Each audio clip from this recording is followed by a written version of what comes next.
Narito ang iyong pang-araw-araw na horoscope para sa Aries, para sa araw ng March 16, 2026. Sa pagdating ng umagang ito ng March 16, mararamdaman mo ang isang napakalakas na bugso ng enerhiya na tila nagmumula sa kailaliman ng iyong pagkatao upang harapin ang mga bagong simula ng may kakaibang tapang at sigla. Ang mga planeta ay nagbibigay sa iyo ng isang pambihirang pagkakataon upang muling pag-alabon ang iyong mga pangarap na pansamantalang naisantabi. Kaya naman mainam na gamitin ang bawat sandali ngayong maghapon upang kumilos ng may sapat na katuwiran at tiwala sa sarili.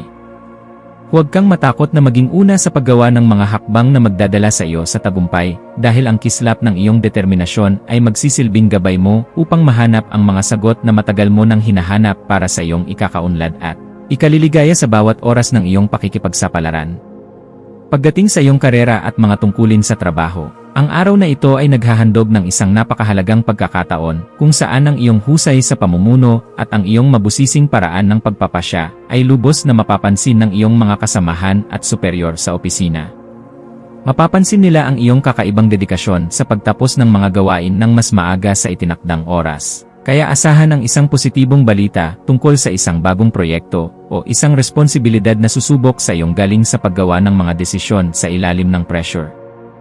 Huwag kang mag-alinlangan na ipakita ang iyong mga natatanging ideya tungkol sa pagpapabuti ng sistema dahil ang iyong talino sa pagbuo ng mga estratehiya ay sadyang kailangan upang mapataas ang antas ng tagumpay sa inyong buong pangkat ngayong araw. Sa usaping pananalapi, ang petsang ito ay humihingi ng isang matalinong pagsusuri sa iyong mga nagawang budget upang masiguro na ang bawat bahagi ng iyong kita ay nailalagak sa mga bagay na nagbibigay ng tunay na seguridad at hindi lamang nauubos sa mga biglaang emosyon. Maaaring may lumitaw na oportunidad para sa isang mabilis na investment o isang proyektong nangangailangan ng iyong mabusising atensyon. Ngunit kailangan mong maging maingat sa bawat detalye bago mo ibigay ang iyong pahintulot para sa pondong ito upang maiwasan ang anumang aberya. Ang pagiging masinop sa iyong mga gastusin para sa mga material na bagay na pansamantala lamang ang ganda at ang paglalaan ng sapat na halaga para sa iyong mga pangmatagalang pangarap ay magbibigay sa iyo ng ganap na kagaanan sa loob ng iyong puso at katiyakan sa bawat hakbang. Ang aspeto ng pag-ibig at pakikipag-ugnayan para sa Aries ay nasa isang yugto ng napakainit na damdamin at seryosong pagkilala sa halaga ng katapatan sa pagitan ng dalawang tao kung saan ang iyong puso ay naghahangad ng kislap at paghanga. Ang pagpapakita ng iyong pagmamahal sa pamamagitan ng paggawa ng isang matapang na hakbang o ang pakikipag-usap ng mahinahon tungkol sa inyong mga pangarap ay lalong magpapatatag sa inyong ugnayan sa bawat sandali ng inyong pagsasama ngayong maghapon sa kabila ng anumang hamon. Para sa mga naghahanap pa ng makakasama, ang iyong kagalang-galang at puno ng enerhiyang aura ay magsisilbing magnet para sa mga taong naghahangad ng isang partner na may matibay na prinsipyo at marunong magpahalaga sa tunay na lakas ng loob at integridad. Ang iyong kalusugan ay dapat maging isa sa iyong mga pangunahing prioridad sa pamamagitan ng pagbibigay ng sapat na atensyon sa iyong ulo, mukha, at sa iyong pangkalahatang antas ng sigla na maaaring makaramdam ng pagod dahil sa sobrang pag-isip at pagmamadali. Ang iyong katawan ay humihiling ng sapat na pahinga at pag-inom ng maraming tubig upang mapangalagaan ang iyong lakas habang tinatapos mo ang iyong mga mabusising obligasyon ng may sapat na katuwiran at sigla sa bawat kilos na iyong gagawin. Ang pagsasagawa ng mga ehersisyong nagpapatatag sa iyong katawan o ang simpleng pagtakbo sa isang tahimik na parke ay makakatulong upang mailabas ang mga negatibong vibes at mapalitan ito ng sariwang inspirasyon na magpapabuti sa iyong buong pakiramdam at kaisipan. Sa iyong pakikipagkapwa-tao, ang iyong papel bilang isang matalinong tagapagtanggol at mapagkakatiwalaang kaibigan ay magiging sentro ng atensyon, lalo na sa mga taong nangangailangan ng iyong mabusising opinyon upang maayos ang kanilang mga personal na suliranin sa buhay. May isang kaibigan o malapit na kasama na maaaring lumapit sa iyo upang humingi ng tulong tungkol sa kung paano magiging mas matatag sa pagharap sa mga pagsubok, at ang iyong mga salita ay magsisilbing gabay na mahalaga sa kanila upang makabangon. Maging mapagmasid sa bawat pakikipag-usap dahil ang bawat impormasyon na iyong ibabahagi ay nagtataglay ng kapangyarihan na makapagpabago ng pananaw ng iba nang may sapat na pagkilala sa kanilang sariling kakayahan at kalayaan sa bawat hakbang na kanilang gagawin. Ang iyong malikhaing isipan ay magkakaroon ng pambihirang kislap sa hapon, lalo na sa mga gawaing may kinalaman sa paggawa ng mga bagong disenyo, pagpipinta, o anumang paraan ng pagpapahayag na nagpapakita ng iyong pagiging mabusisi sa sining ng paglikha ng mga bagay na may buhay. Huwag mong limitahan ang iyong sarili sa mga karaniwang pamamaraan lamang. Bagkus ay subukan ang mga makabagong estilo na magpapakita ng iyong galing habang pinapanatili ang kalidad at dangal ng iyong mga gawa para sa iyong sariling kaganapan at kasiyahan. Ang pagbuo ng isang bagay na may layuning magbigay ng kalinawan at saya sa pakiramdam ng marami sa pamamagitan ng iyong mga natatanging talento ay nagbibigay sa iyo ng ganap na kagalakan na sadyang napakahalaga para sa iyong asenso. Para sa pamilya, asahan ang isang kaganapan sa loob ng tahanan na mangangailangan ng iyong pagiging mahinahon upang maging maayos ang takbo ng inyong samahan sa kabila ng mga posibleng maliliit na usapin tungkol sa inyong mga tungkulin o mga plano sa bahay. Ang iyong presensya ay magbibigay ng kagaanan dahil kaya mong magpaliwanag sa paraang madaling intindihin at may sapat na pagkilala sa nararamdamang pangangailangan ng bawat miyembro ng iyong pamilya sa bawat oras ng inyong pagsasama ngayong maghapon. Maging mapagpatawad sa mga pagkukulang ng iyong mga mahal sa buhay at maging isang gabay na laging handang tumulong sa pag-aayos ng anumang aberya. Dahil ang matatag na pundasyon sa loob ng tahanan ang tunay mong sandigan sa bawat hamon na inyong haharapin. Ang iyong intuwisyon ay magsisilbing isang matalas na kumpas sa pagpapasya tungkol sa isang bagong oportunidad na may kinalaman sa iyong personal na paglago o sa pagpapaganda ng iyong sariling kasanayan sa pakikipag-ugnayan sa mga taong may malakas na personalidad. Kung may nararamdamang udyok na ayusin ang iyong mga kagamitan sa trabaho o bumili ng mga kagamitang magdadala ng higit na bilis sa iyong mga gawain, gawin ito ngayon dahil ang daloy ng enerhiya ay pabor sa mga gawaing nagdadala ng bagong simula.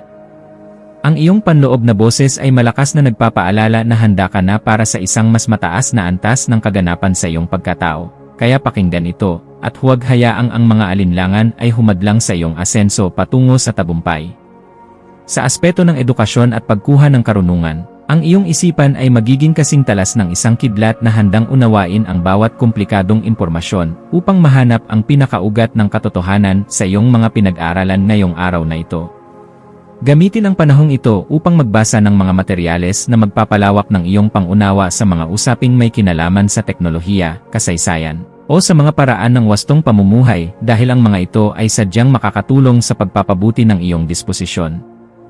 Ang bawat impormasyon na iyong matututunan ay magsisilbing hiya sa iyong isipan, kaya huwag kang titigil sa paghahanap ng liwanag hanggang sa marating mo ang ganap na kalinawan na iyong matagal nang hinahanap para sa iyong seguridad at kapayapaan. Iwasan ang pagiging masyadong agresibo o ang pakikipagtalo sa mga bagay na hindi naman talaga mahalaga upang hindi ka makagawa ng pader na maglalayo sa iyo sa mga bagong pagkakataon na maaaring dumating nang hindi mo inaasahan ngayong araw. Ang pagpapanatili ng isang balanse sa pagitan ng iyong pagiging mabusisi sa iyong mga mitiin at ng iyong pagiging mahinahon sa pakikitungo sa iba ay isang kasanayan na dapat mong pagtuunan ng pansin ngayong araw upang mas lalo kang irespeto. Ang pagpili sa kung ano ang nakakabuti sa iyong pangmatagalang mitiin nang hindi isinasakripisyo ang iyong mga prinsipyo ay magbibigay sa iyo ng mas mabilis na resulta at mas malalim na kagalakan sa bawat sandali ng iyong pakikipagsapalaran sa mundong ito. Ang iyong espiritual na aspeto ay nangangailangan din ng pagkalinga sa pamamagitan ng paghahanap ng sandali ng katahimikan sa gitna ng iyong abalang schedule upang muling makakonekta sa iyong panloob na lakas na nagbibigay ng direksyon sa iyong buhay. Ang pagninilay-nilay tungkol sa iyong mga tunay na hangarin para sa isang makabuluhang pamumuhay na puno ng kislap ng katotohanan ay magbibigay sa iyo ng sagot kung bakit kailangan mong maging matatag at kung paano mo magagamit ang iyong talino para sa kabutihan. Ang pagpapasalamat sa bawat biyaya, maliit man o malaki, na iyong natatanggap ay magbubukas ng pinto para sa mas marami pang milagro, kaya panatilihin ang iyong integridad at ang iyong pagiging marangal sa lahat ng pagkakataon na ibinibigay sa iyo.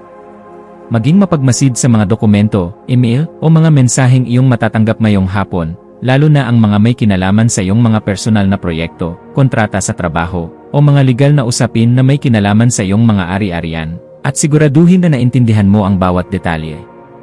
Ang paghingi ng payo sa mga taong may sapat na karanasan sa iyong larangan o sa iyong mga mentor ay isang matalinong hakbang na dapat mong gawin upang maprotektahan ang iyong mga interes at ang iyong pinaghirapan sa loob ng mahabang panahon. Ang pag-iingat sa ganitong mga usapin ay magbibigay sa iyo ng kapanatagan na ang iyong mga hakbang ay nasa loob ng katuwiran at hindi ka malalagay sa alanganin dahil lamang sa kakulangan sa mabusising pagsusuri sa bawat pahina. Sa pagdating ng gabi, Maglaan ng oras upang ayusin ang iyong kapaligiran at ang iyong isip sa pamamagitan ng paggawa ng mga bagay na nagpapakalma sa iyong sistema, gaya ng pagliligpit ng iyong mga kagamitan o ang pag-aayos ng iyong kwarto para sa isang mahimbing na pahinga. Kaayusan sa iyong kapaligiran ay direktang nakakaapekto sa iyong pakiramdam. Kaya ang pagliligpit ng iyong mga kagamitan at ang pag-aayos ng iyong paligid ay makakatulong upang maalis ang mga tensyon sa iyong isipan na dulot ng sobrang pagpapakapagod sa maghapon. Ang pagpapasalamat sa bawat tagumpay na iyong nakamit sa araw na ito ay magpapanatili sa iyong positibong disposisyon na siyang magsisilbing magnet para sa mas magagandang balita na darating sa iyong pintuan bukas para sa iyong patuloy na ikaunlad. Bilang huling payo para sa iyo, laging tandaan na ang tunay na lakas ay matatagpuan sa pagkakaroon ng isang mapayapang puso na laging handang umunawa sa sarili at sa ibang tao nang may sapat na pagmamahal sa bawat sandali ng iyong pagkilos. Manatiling nakatutok sa iyong sariling landas habang nagpapakita ng malasakit sa mga taong nasa paligid mo, dahil ang kaganapan ng iyong pagkatao ay matatagpuan sa pagbabahagi ng iyong liwanag ng may dangal sa lahat ng pagkakataon na ibinibigay sa iyo. Hayaang ang liwanag ng karunungan ang maging gabay mo sa pagtahak sa daan ng iyong mga adhikain, at maniwala ka na sa bawat pagsusumikap mo na magpakita ng kabutihan, mayroong magandang bukas na naghihintay para sa iyo sa bawat sandali ng iyong buhay.